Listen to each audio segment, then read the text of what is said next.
મારું નામ ઠાકોર પસંદ છે અને હું સંસ્કૃત વિષયમાં વિષયાભિમુખ કૌશલ્યનું પાઠ આપીશ. નમસ્કાર વિદ્યાર્થી મિત્રો. હું આશા રાખું છું કે તમે સૌ સકુશળ હશો.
તો વિદ્યાર્થી મિત્રો, સૌ પ્રથમ હું તમને મારો પરિચય આપીશ, ત્યારબાદ તમારો મેળવીશ.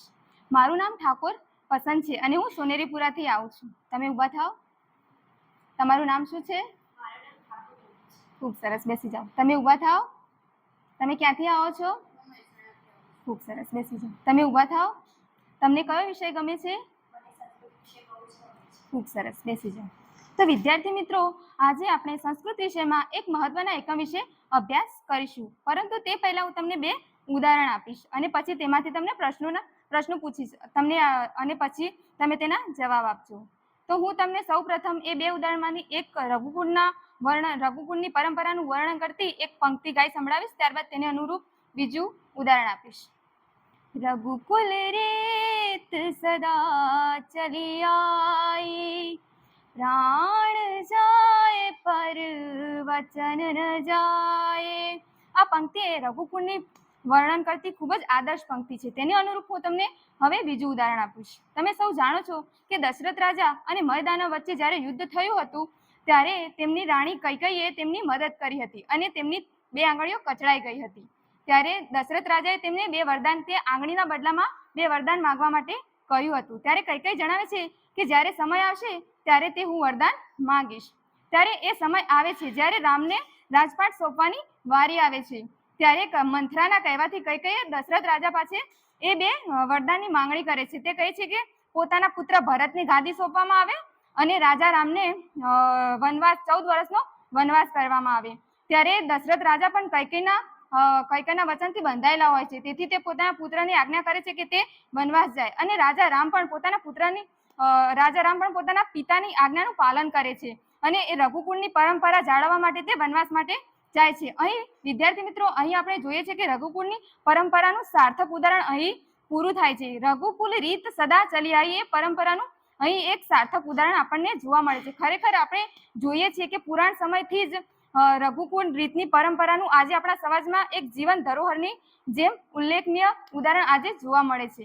તો વિદ્યાર્થી મિત્રો, મેં તમને જે ઉદાહરણો આપ્યા, હવે તેમાંથી હું તમને થોડાક પ્રશ્નો પૂછીશ. જેને આવડે તે હાથ ઊંચો કરી જવાબ આપવા પ્રયત્ન કરશે. રઘુકુળના વર્ણન કરતી રઘુકુળની પરંપરાનું વર્ણન કરતી સાર્થક પંક્તિ કઈ છે? બોલો નિશાબેન, તમે. રઘુકુળની પરંપરા સાર્થક કરતી છે રઘુકુળ રીત સદા ચલી આવી, પ્રાણ જાય પણ વચન ન જાય. ખૂબ જ સરસ. બોલો દિવ્યાબેન, તમે. રઘુકુળ રીત સદા ચલી આવી, પ્રાણ જાય પણ વચન ન જાય. રઘુકુળની પરંપરાનું વર્ણન. ખૂબ જ સરસ. યુદ્ધમાં દશરથ રાજાની મદદ કોણે કરી હતી? બોલો મીનાક્ષીબેન, તમે. બોલો મીનાક્ષીબેન, તમે. યુદ્ધમાં દશરથ રાજાની એની પત્ની કૈકેયીએ કર્યું. ખૂબ જ સરસ. કૈકેયીએ દશરથ રાજા પાસે કયા 2 વરદાન માંગ્યા હતા? બોલો વંદનાબેન તમે. કૈકેયીએ ભરત માટે ગાદી અને રામ માટે વનવાસ માંગ્યા હતા. ખૂબ જ સરસ. તો દશરથ રાજા કોને વનવાસ જવાનું કહે છે? બોલો હિરલબેન તમે. બોલો રાધાબેન તમે. ખૂબ જ સરસ. મેં તમને જે 2 ઉદાહરણ આપ્યા તેમાં શેની વાત કરવામાં આવી છે? બોલો દિવ્યાબેન તમે. બોલો મિતુલભાઈ તમે.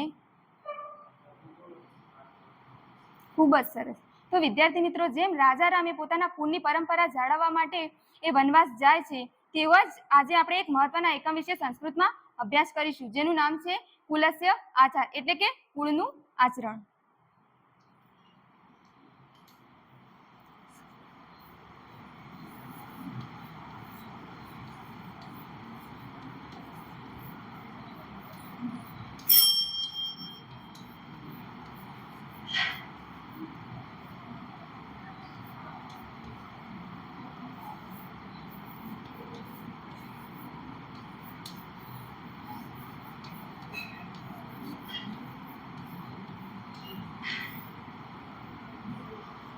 તો વિદ્યાર્થી મિત્રો, મારા સમગ્ર પાઠ દરમિયાન તમે જે મને સાથ અને સહકાર આપ્યો તે બદલ તમારો આભાર. Thank you.